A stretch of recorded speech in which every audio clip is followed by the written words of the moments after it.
Hi friends! For those of you that don't know me, my name is Wanda, and I am going to be reading you a book today. Make Way for Ducklings by Robert McCloskey. Mr. and Mrs. Mallard were looking for a place to live, but every time Mr. Mallard saw what looked like a nice place, Mrs. Mallard said it was no good.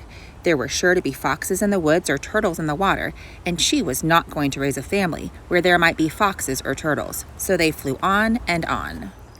When they got to Boston, they felt too tired to fly any further. There was a nice place in the public garden with a little island on it. The very place to spend the night, quacked Mr. Mallard, so they flapped down. The next morning, they fished for their breakfast in the mud at the bottom of the pond, but they didn't find much. I like this place, said Mrs. Mallard as they climbed out on the bank and waddled along. Why don't we build a nest and raise our ducklings right in this pond? There are no foxes and no turtles, and the people feed us peanuts. What could be better? Good, said Mr. Mallard, delighted that at last Mrs. Mallard had found a place that suited her. But, look out, squawked Mrs. Mallard, all of a dither. You'll get run over. And when she got her breath, she added, This is no place for babies. With all these horrid things rushing about, we'll have to go look somewhere else. So they flew over Beacon Hill and around the State House, but there was no place there. They looked in Louisburg Square, but there was no water to swim in. Then they flew over the Charles River. This is better, quacked Mr. Mallard. That island looks like a nice quiet place, and it's only a little way from the public garden. Yes, said Mrs. Mallard, remembering the peanuts. That looks like just the right place to hatch ducklings. So they chose a cozy spot among the bushes near the water and settled down to build their nest. And only just in time, for now they were beginning to molt. All their old wing feathers started to drop out, and they would not be able to fly again until the new ones grew in. But of course they could swim, and one day they swam over to the park on the riverbank, and there they met a policeman called Michael.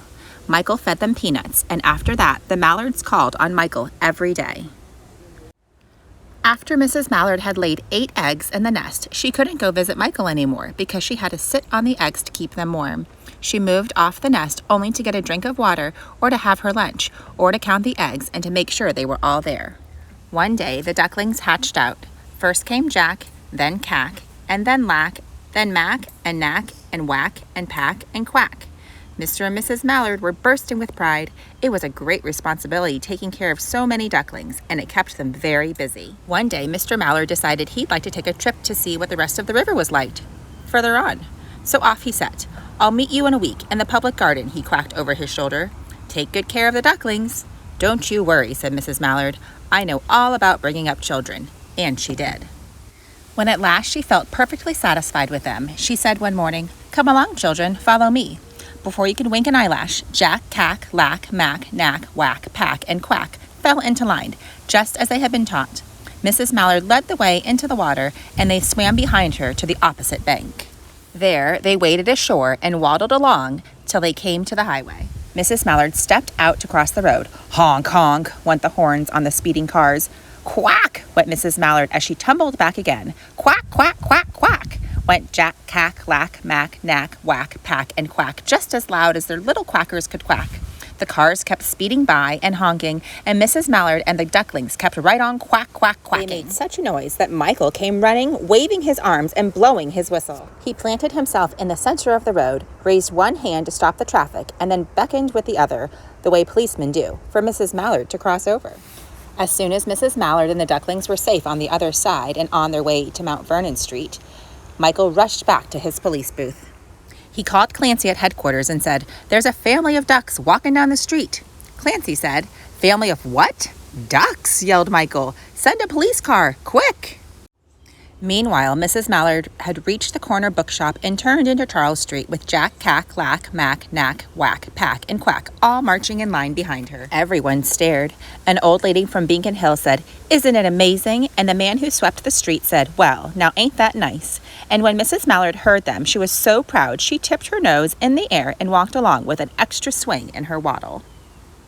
When they came to the corner of Beacon Street, there was the police car with 4 policemen that Clancy had sent from headquarters.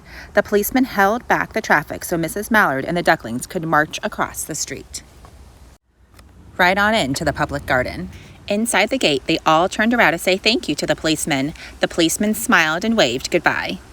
When they reached the pond and swam across to the little island, there was Mr. Mallard waiting for them, just as he had promised. The ducklings liked the new island so much that they decided to live there. All day long, they follow the swan boats and eat peanuts.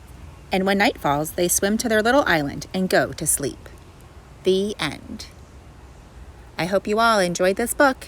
And if you ever travel to Boston, you can go into the public gardens, and there is a beautiful series of statues of Mrs. Mallard and all of her 8 ducklings.